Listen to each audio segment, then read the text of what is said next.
Abra sua Bíblia em Colossenses capítulo 3.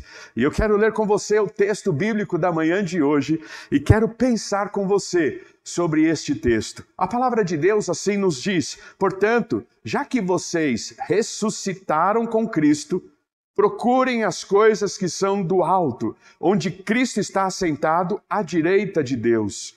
Mantenham o pensamento nas coisas do alto e não nas coisas terrenas, pois vocês morreram e agora a sua vida está escondida com Cristo em Deus. Quando Cristo, que é a sua vida, for manifestado, então vocês também serão manifestados com Ele em glória. Quando nós pensamos na eternidade, ou quando nós pensamos em eternidade, achamos que é algo para ser vivido no futuro. Achamos que é algo que experimentaremos quando a morte chegar.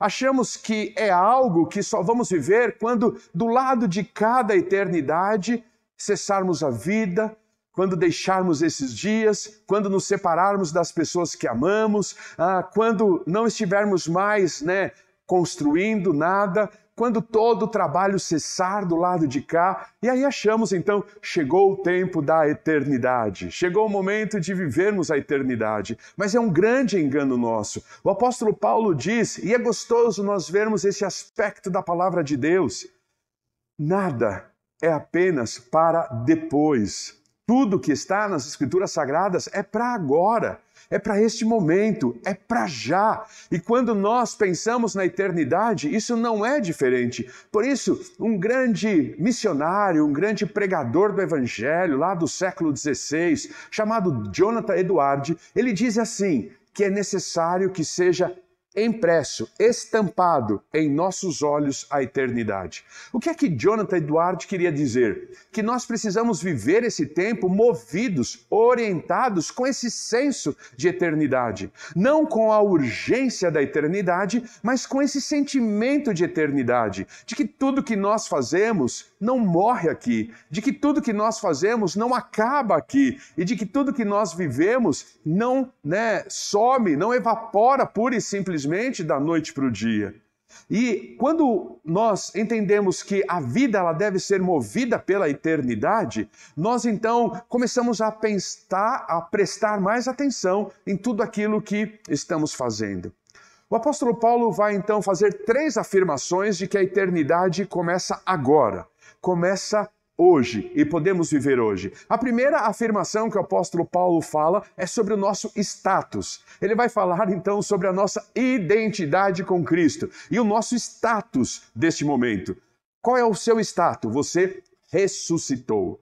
Veja que a palavra de Deus ela não está no futuro, não é que nós vamos ressuscitar. Claro que isso acontecerá na segunda vinda de Cristo, quando então a igreja for arrebatada, e ali então os mortos ressuscitarão primeiro, depois aqueles que estiverem vivos se unirão a Cristo nos ares. Mas a palavra de Deus agora nos dá o status de que nós já ressuscitamos. Veja que o verbo está no passado. Olha, portanto, já que vocês ressuscitaram, é o nosso status agora, atual, é status de alguém que ressuscitou. E esta é a marca da nossa identidade com Cristo. Nós nos identificamos com Cristo pela sua morte e pela sua ressurreição. Por isso, a segunda declaração que o apóstolo Paulo fala é esta: nós morremos. Nós já morremos. Não é que vamos vir a morrer, não é que experimentaremos a morte, ainda que isso também de fato vai acontecer ou não. Quem sabe sejamos a geração que vamos ter o privilégio de não passar pela morte e, como já dito, sermos ascendidos, arrebatados aos céus para viver com Jesus Cristo. Mas caso não sejamos a geração que não vai experimentar a morte, nós também experimentaremos da morte. Mas o texto bíblico diz, nesta afirmação, que o seu status hoje é de alguém que morreu. Veja comigo o versículo 3. Pois vocês morreram. Não é que vamos morrer, nós já morremos. E qual é a terceira afirmação que Paulo faz? No versículo 4 está esta afirmação: Cristo é a nossa vida. Então, o apóstolo Paulo fala que para vivermos eternidade já, precisamos então nos apropriar destas 3 afirmações que ele faz. Ele diz: morremos, ressuscitamos e a nossa vida é Cristo. Isso faz com que o senso de eternidade, ou que a eternidade esteja estampada em nossos olhos, e faz com que tudo aquilo que viemos a viver, pensar, sentir, falar, seja orientado pela eternidade. Seja orientado por esse sentimento de que a vida não é simplesmente comer, comprar, vender, casar, dar-se em casamento. A vida não é simplesmente aspectos que passam, ou viver pelo efêmero. Não, é muito mais do que isso. Mas é interessante porque o apóstolo Paulo, além de fazer essas 3 afirmações, ele nos ajuda a entender as implicações dessas afirmações. Eternidade já é entender que nós temos uma identidade, ou nos identificamos com Cristo pela sua morte, ressurreição e vida. E essa identificação com Cristo, ela gera implicações, ela gera consequências. E o apóstolo Paulo, então, vai dizer as 3 consequências destas implicações. Se nós já ressuscitamos, olha o pensamento lógico de Paulo. Olha o pensamento, claro de Paulo. Ora, se nós já ressuscitamos com Cristo, qual é a implicação disto? Procurem as coisas que são do alto, onde Cristo está assentado à direita de Deus. O apóstolo Paulo então fala assim: ei, se vocês ressuscitaram com Cristo, tire os seus olhos dessa esfera, levante a sua cabeça, olhe para cima. Não é interessante que as igrejas, e quando a gente vai aí para a história, barroca, iluminismo, e a gente vê os templos que eram construídos, e eles também tinham todo um aspecto cultural, artístico. Vocês conseguem perceber que sempre a beleza do templo está no teto? Isso gera uma indicação que as pessoas deveriam entrar ao santuário e elas deveriam então contemplar a beleza daquele santuário, elas teriam que erguer a cabeça. Lembrar que devemos pensar nas coisas que são do alto. Devemos pensar nas coisas que são de cima. A nossa mente deve ser orientada por Deus, pela sua palavra, pelas Escrituras. Nós devemos ler o mundo a partir da Bíblia e não a Bíblia a partir do mundo. O grande erro que nós cometemos é que nós lemos nós lemos a Bíblia a partir do mundo, quando nós deveríamos ler o mundo a partir da Bíblia. Então, pense nisso. O apóstolo Paulo nos chama a atenção. Vocês ressuscitaram. O seu modo de pensar agora mudou. O seu jeito de encarar a vida mudou. Os seus valores mudaram. Pense nas coisas que são de cima e não nas que são da terra. Até eu estive pesquisando a respeito disso, as construções dos tabernáculos, dos templos naquela época, quando a gente vai para a Europa, quando a gente vai para a Itália, Roma, aqueles templos bonitos, e houve um tempo em que eles nem se preocupavam com o chão. Não se preocupavam com as paredes, às vezes o chão era de terra batida. As paredes não eram muito trabalhadas, mas o teto assim era. Pense nas coisas que são do alto. A segunda implicação que o apóstolo Paulo fala: ora, se vocês morreram, olha o que ele diz, o raciocínio lógico dele. Se vocês morreram, agora a sua vida está escondida com Cristo. Qual é o sentimento de uma vida escondida em Cristo ou de uma vida escondida com Cristo? É a segurança da salvação. O apóstolo Paulo está dizendo assim: ei, se você morreu com Cristo, fique tranquilo. Agora Ele está à sua frente, preservando você. A ideia de escondido com Cristo é a ideia de alguém que está seguro, é a ideia de alguém que está Protegido é a ideia de alguém que não precisa temer mal algum. Nós estamos escondidos com Cristo.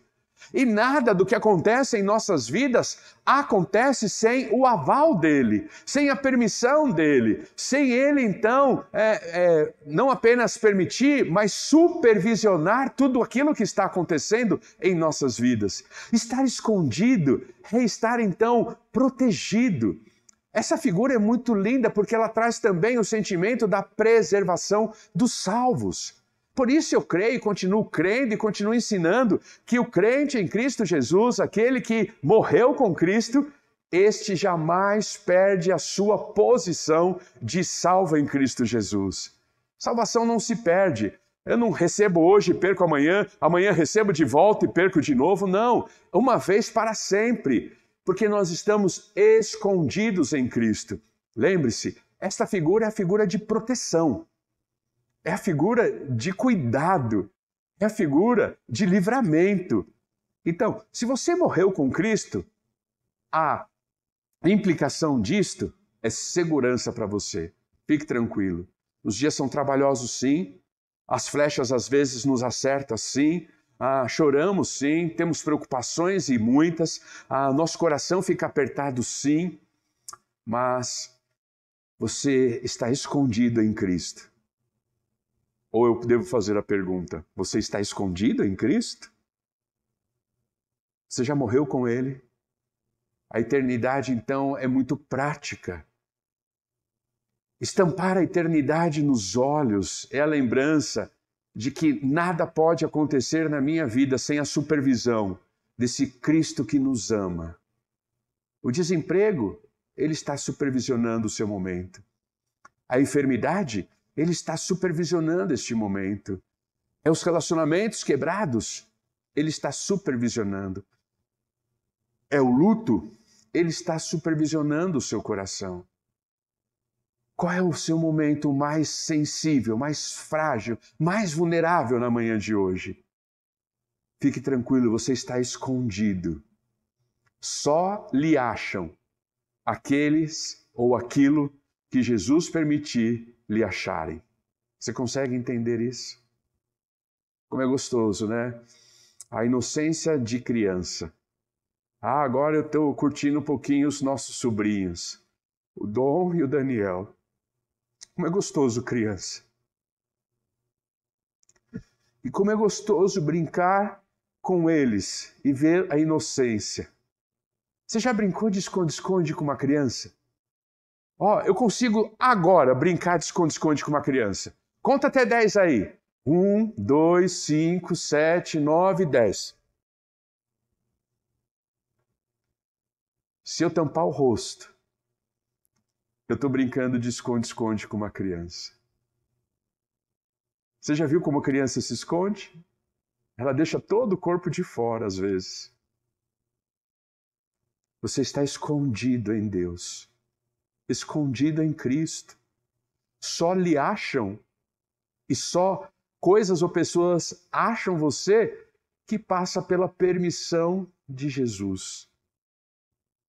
Então fique tranquilo. Essa é a implicação de estarmos mortos em Jesus. Mas ele diz que a nossa vida é Cristo. E qual é a implicação de a nossa vida ser Cristo? Que nós também nos manifestaremos com Ele quando Ele se manifestar. Que beleza entendermos que um dia destes, né, a trombeta vai soar. Um dia destes, nós estaremos com Jesus Cristo. Um dia destes, esta terra será renovada. Um dia destes, o reino de Cristo se manifestará eternamente. E quem estará com eles? Quem marchará com Ele? Quem andará com Ele? Aqueles que morreram e ressuscitaram já com Ele. Que implicação linda! A promessa, sim, da eternidade futura, mas que hoje nós já podemos viver aqui esta eternidade. Quando eu olho, então, para essas afirmações do apóstolo Paulo, essas implicações dele, eu fico olhando e fico imaginando que esse ressuscitar com Cristo leva-nos a entender, leva-nos a a viver com uma mente renovada a ponto de, então, pensarmos diferente. Então, a primeira implicação, que é morrer, ou que é ressuscitar, a primeira afirmação, que é ressuscitar, com a implicação, que é pensar nas coisas do alto, me leva a entender que eu vivo eternidade quando eu abençoo pessoas a partir da bênção que eu tenho. O que eu quero dizer com isso? Uma das grandes verdades que precisamos entender que a bênção e a essência dela é o amor ao próximo, o amor ao perdido. O que eu quero dizer com isso? Se a palavra de Deus diz que nós precisamos pensar nas coisas que são do alto, ela está dizendo, renove o seu modo de pensar, renove o seu entendimento, renove a maneira como você enxerga as coisas e como você vive. O apóstolo Paulo diz isso em Romanos capítulo 12, ao falar que não nos conformemos com este século, mas transformai-vos pela renovação da nossa mente. Não nos amoldemos ao padrão deste mundo, mas que possamos experimentar uma renovação no modo de pensar. E muitas vezes nós estamos preocupados com a bênção que Deus tem para nós, mas a grande pergunta é, quando Deus te abençoa, o que é que você faz com isso? Porque pensar no alto, ou pensar do alto, ou pensar nas coisas que são do alto, significa fazer tudo e pensar tudo aquilo que agrade a Deus. Sabe quando eu penso do alto? Sabe como eu penso nas coisas que são do alto? Quando aquilo que eu faço e aquilo que eu penso estão em sintonia com aquilo que Deus quer, com aquilo que Deus deseja, com aquilo que Deus é, com aquilo que agrada a Ele. Então, pensar nas coisas que são do alto é viver de uma maneira que o agrade. E viver de uma maneira que o agrade é saber o que fazer com o que Ele fez e com o que Ele faz por mim e por nós. Então, quer viver eternidade já? Abençoe a partir da bênção. Nós nos preocupamos muito com o que Deus nos dá. Nós buscamos muito a bênção de Deus. Mas sabemos o que fazer com a bênção que Ele nos dá? Eu me recordo de criança. Muitas vezes, quando eu ia pedir alguma coisa para o papai, para a mamãe, eles diziam assim, mas para que você quer isso? Mas para que você está pedindo isso? Como se desde pequeno eles estivessem me ensinando ou tentando me ensinar. Quando nós queremos algo, nós precisamos entender por que aquele algo.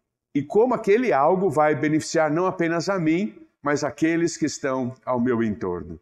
Então eu quero voltar e pensar com você esta expressão, a essência da bênção, a essência do milagre, por exemplo, é o amor ao próximo, é o amor ao perdido.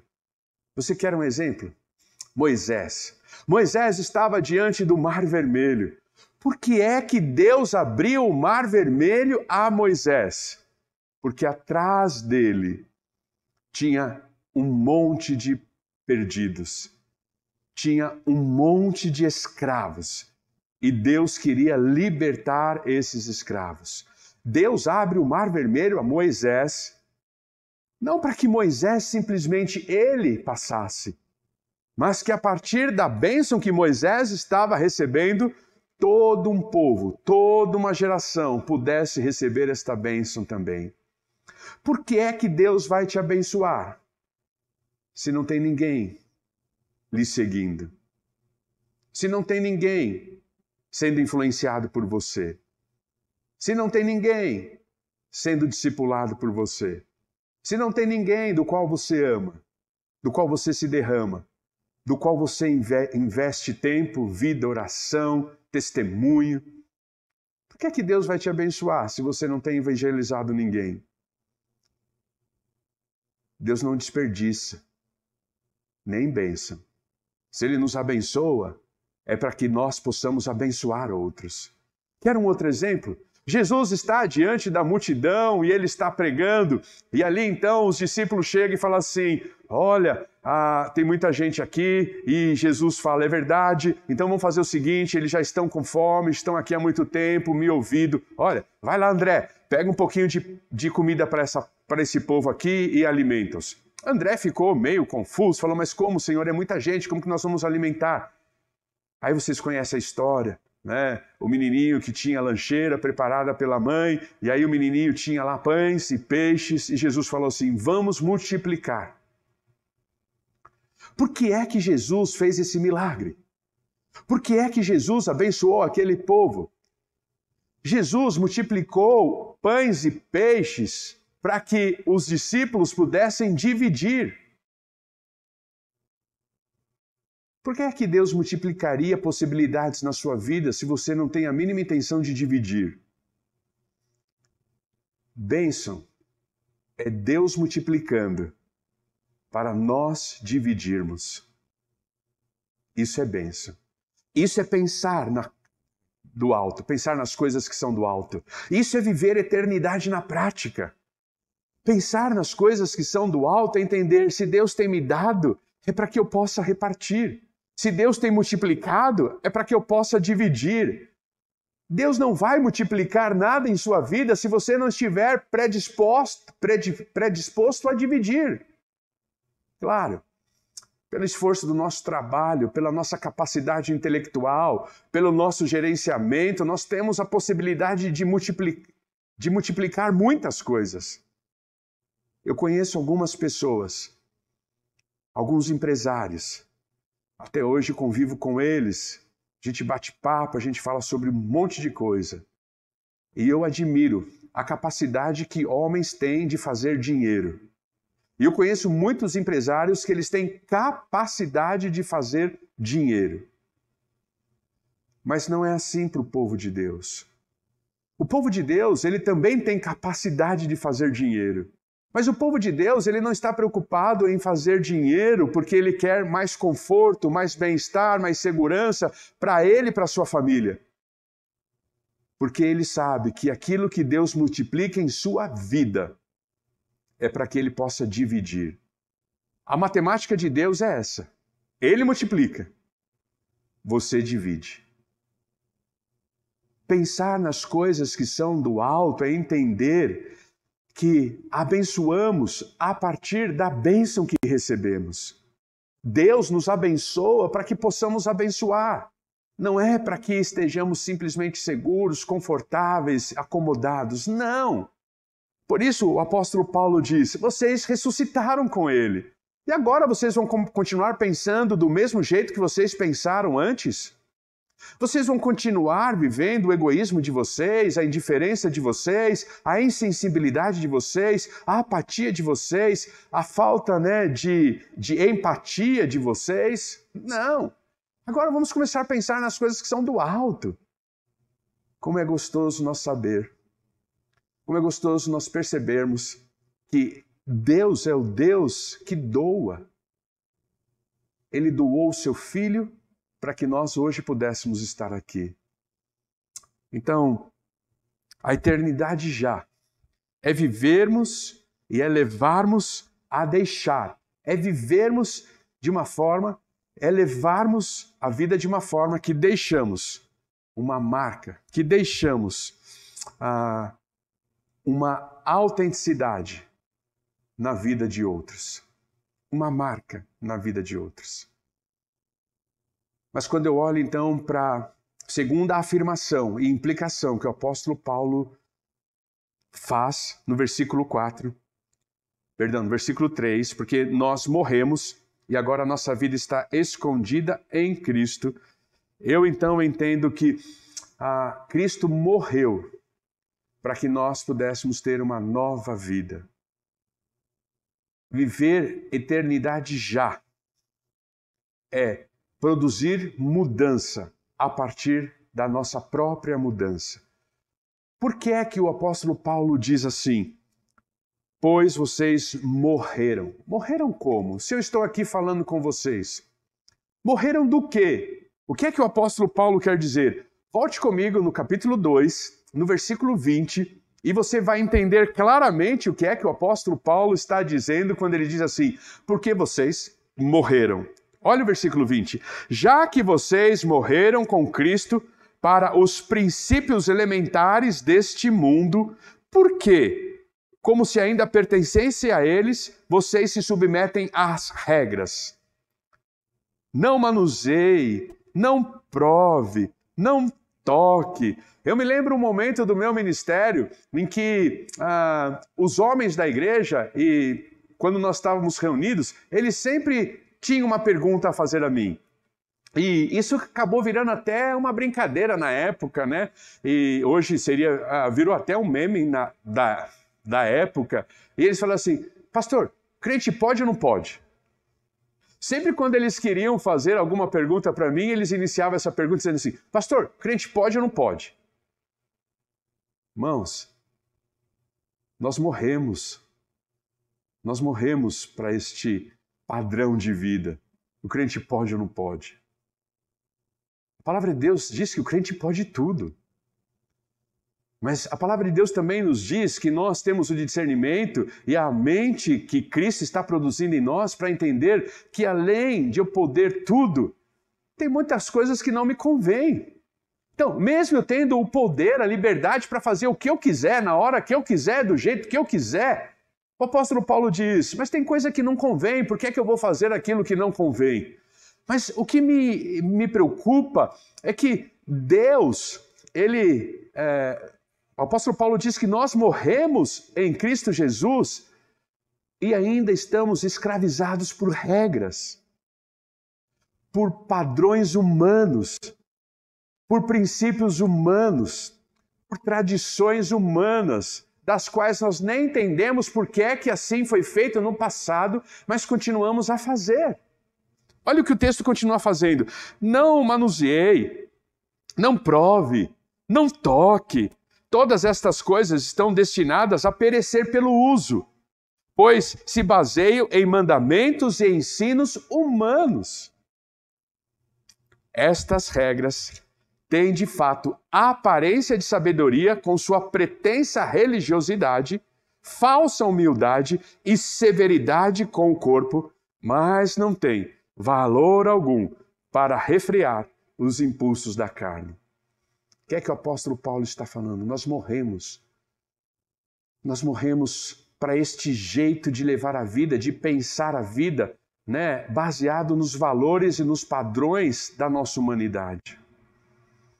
Nós morremos para isso, igreja.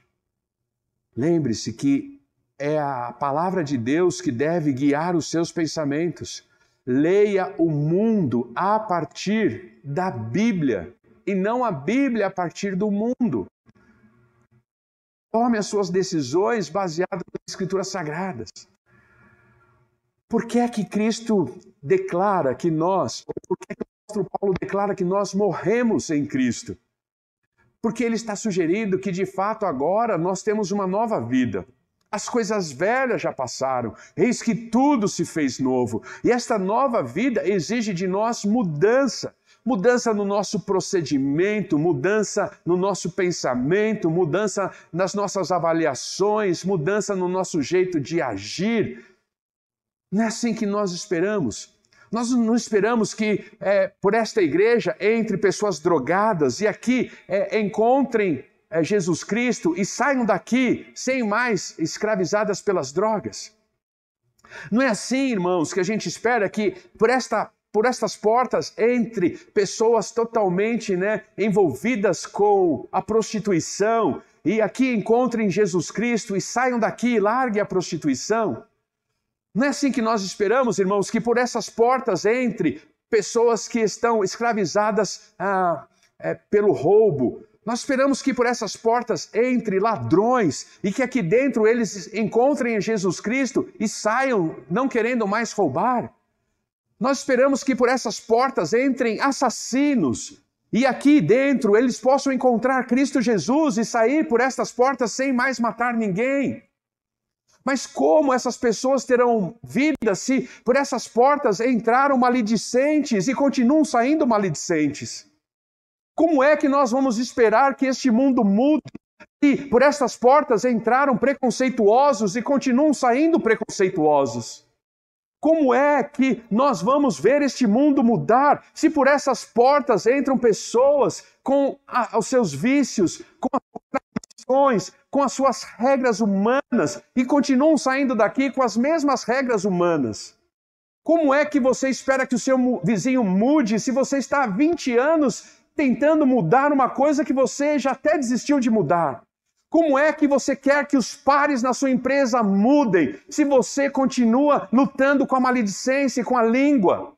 Como é que você quer que o seu sobrinho mude, o seu primo mude? Como é que você quer que os seus parentes mudem, seus familiares mudem, se você continua há 20 anos lendo a palavra de Deus e não muda? Eternidade já, igreja. Nós morremos para isso.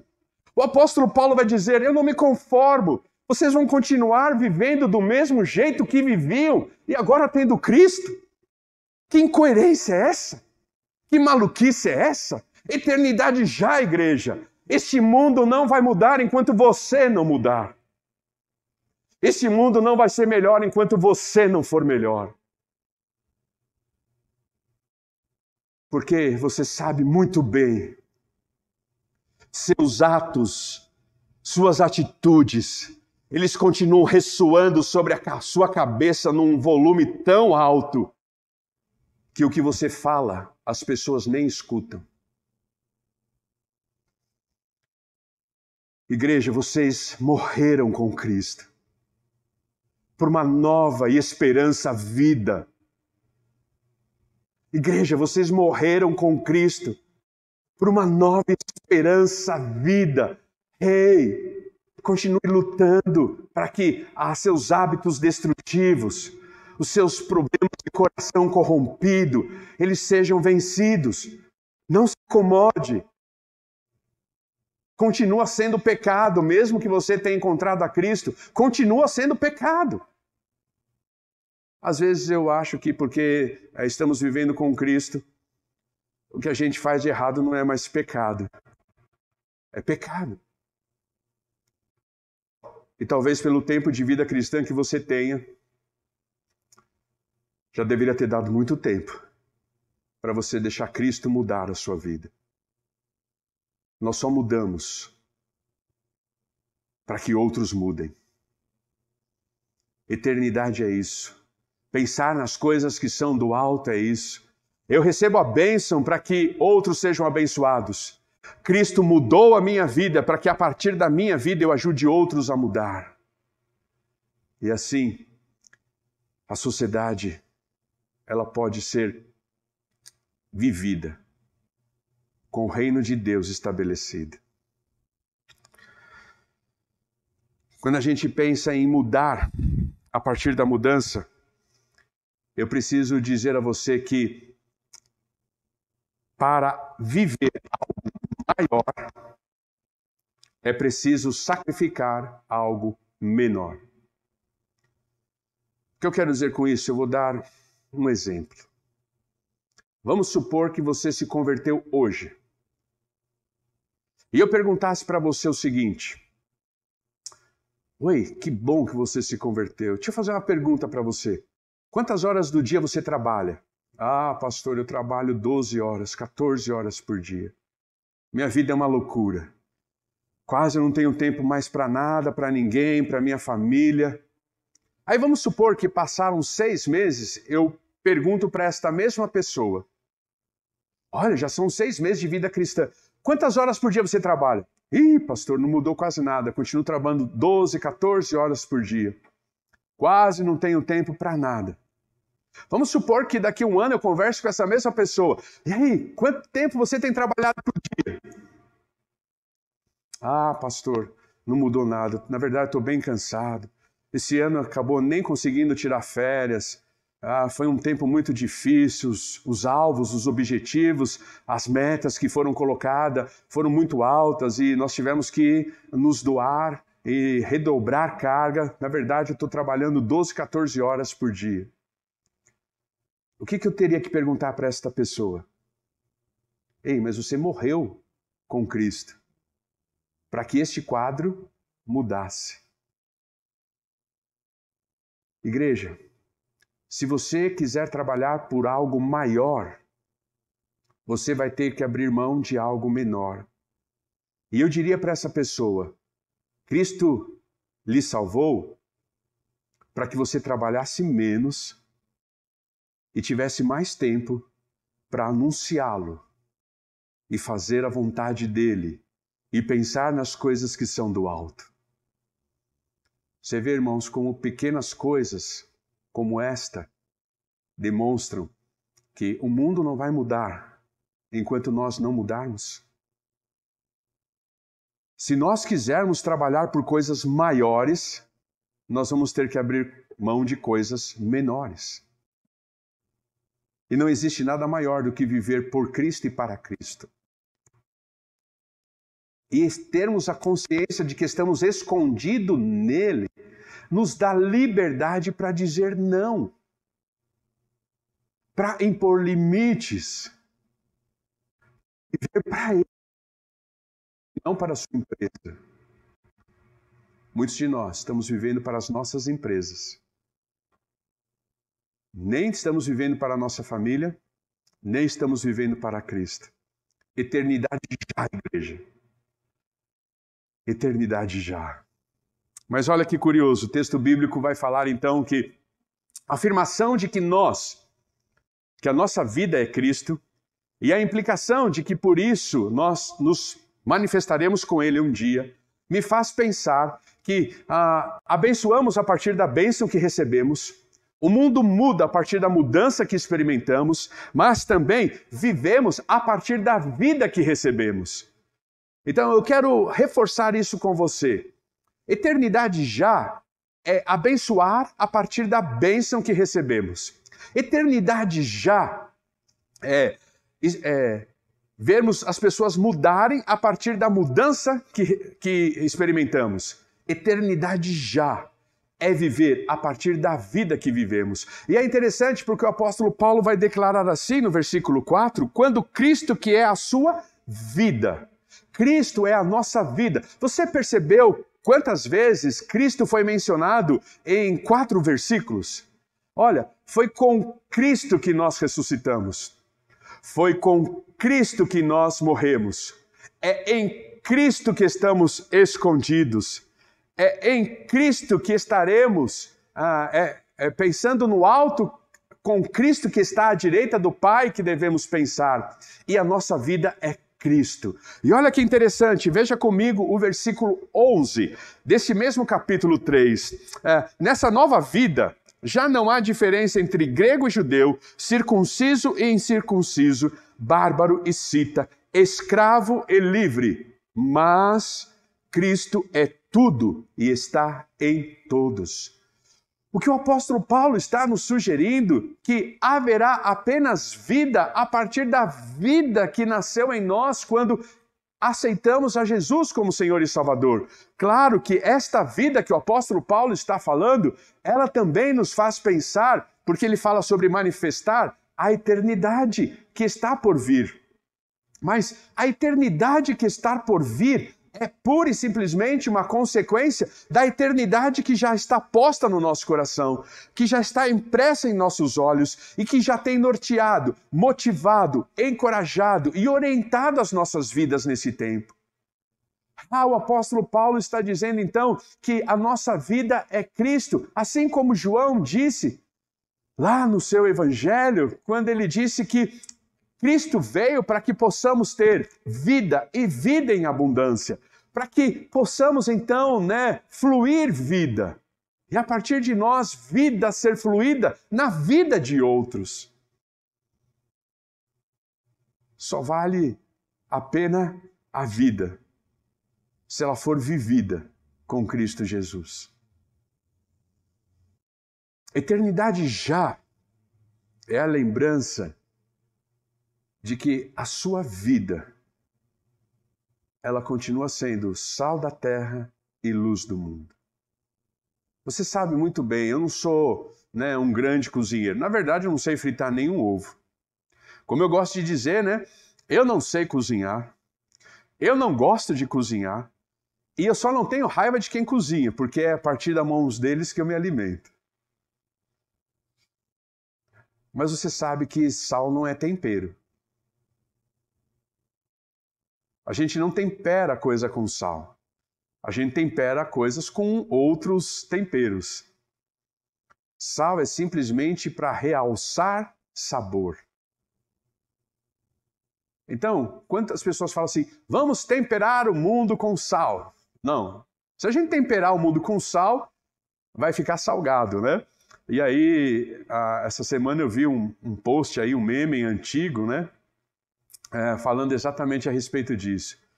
Olha, mas não falam, né, que nós devemos temperar o mundo com sal e nós devemos, então, ser dóceis, ser gentis, né, ser agradáveis. E aí, do meme falava que, mas tem também aqueles que são sal grosso. Que você não seja sal grosso nesse tempo. Sal é para realçar sabor. Você está aqui para realçar o sabor da vida. A vida já é muito triste, amarga, pesada, cansativa. A vida já é muito dolorosa. Você está aqui para realçar o sabor da vida. Você está aqui para lembrar que a vida, ela é boa. Mas ela não se resume ao lado de cá da eternidade. Mas nós vamos viver do lado de cá da eternidade de uma maneira em que valha a pena ser vivida. E quem estiver ao nosso lado vai ter o prazer de viver a vida. Sabe aquele sentimento que muitas vezes nós escutamos num velório? Puxa, é uma pena que fulano de tal faleceu. Quando ele chegava, ele sempre alegrava o ambiente, ele sempre tinha uma palavra ponderada, puxa, ele sempre tinha uma orientação sadia, ele sempre estava com a mão estendida. Salgue este mundo, porque Cristo é a sua vida. Essa semana eu recebi um áudio muito interessante. E o áudio propunha uma conversa entre alguns elementos da natureza e alguns elementos, né? E o áudio começa dizendo assim, que foi perguntado ao ferro, ferro, você é forte? E o ferro diz assim, não, eu não sou forte. Forte é o fogo que me derrete. Então forte é o fogo. Então aí foram ao fogo e perguntaram assim, fogo, você é forte? E aí o fogo disse assim, não, apesar de eu ter capacidade, né, de derreter o ferro que tem as suas propriedades resistentes, eu não sou forte. Forte é a água que me apaga. Então foram à água e perguntaram assim, água, você é forte? E aí a água assim, não, apesar, né, de eu ter a capacidade de apagar o fogo, apesar, né, de eu ter a capacidade de tirar o calor do fogo, forte é o sol. Porque quando os raios dele batem sobre mim, eu evaporo. Então foram ao sol e perguntaram, Sol, você é forte? E o sol disse assim, não, eu não sou forte. É verdade que eu consigo fazer com que as águas evaporem, mas forte é a nuvem, que quando ela passa na minha frente, ela bloqueia os meus raios e ela tira o meu brilho. Então foram à nuvem e perguntaram, nuvem, eu fiquei sabendo, eu ouvi dizer que você que é forte. A nuvem falou assim, não, eu não sou forte, apesar de eu tirar o brilho do sol, o vento é que é forte, porque quando ele sopra, ele me empurra e eu libero o sol para que ele volte a brilhar. Então foram ao vento e perguntaram, vento, você é forte? E o vento disse, não, eu não sou forte. Apesar de eu conseguir, né, movimentar a nuvem para que o sol volte a brilhar, eu não sou forte, porque quando eu bato no morro, ele me divide ao meio. Então, o morro é forte. E aí foram então e perguntaram ao morro, morro, você é forte? E aí então o morro disse, não, eu não sou forte. Apesar de eu conseguir dividir, né, o vento, quando ele bate em mim, até mesmo às vezes bloqueá-lo, eu não sou forte. Forte é o homem. Porque ele vem com as suas máquinas, ele vem com a sua engenharia, ele me corta ao meio, ele constrói prédios, ele edifica casas, ele faz túneis. Forte é o homem. E aí então foram ao homem e perguntaram: homem, você é forte? E aí o homem diz: não, eu não sou forte, apesar de a gente destruir montanhas, a gente cortar montes ao meio, edificar prédios em montanhas, eu não sou forte. Forte é a morte. E aí foram à morte então e perguntaram: morte, você é forte? E aí a morte disse: eu pensava que eu era forte. Durante muito tempo eu pensava que eu era forte. Eu levei muitas pessoas à sepultura. Eu levei muitos homens e muitas mulheres poderosas e poderosos à sepultura. E por esse fato eu achava que eu era forte. Até que um dia eu abracei um que tinha sobre ele a promessa. E eu até levei-o à sepultura. Mas ao terceiro dia ele ressuscitou. E a morte disse para quem lhe perguntava: forte é Jesus. O texto bíblico diz assim: quando Cristo, que é a sua vida, for manifestado, então vocês também serão manifestados com Ele em glória. A sua vida é Cristo e forte é Jesus. Eternidade já, igreja.